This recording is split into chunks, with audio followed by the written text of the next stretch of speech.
Parang sakit. Parang ako ba to? Ako ba yung tinutukoy nila?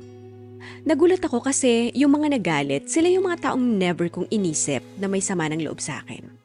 Yung isa, dati kong ka-team sa project.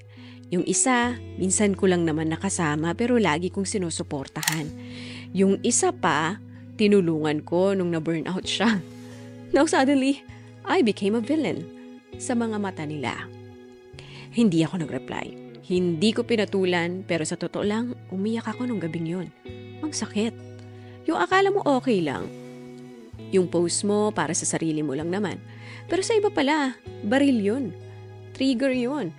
Pananakit pala yun. Nag-backread ako sa chat namin dati. Walang signs, walang clue.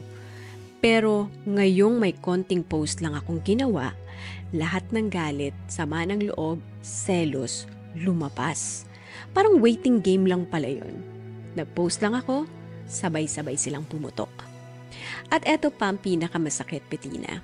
May isa sa kanila nagsimulang mag-recruit. Yung tipong, uy, napansin mo rin ba lagi siyang pa-victim? Tingnan mo tong post na to, parang sa'yo rin. Ganon. Hanggang sa parang may buong group chat of the offended na ako. At lahat sila may sama ng loob sa isang bagay na hindi ko alam na ginawa ko.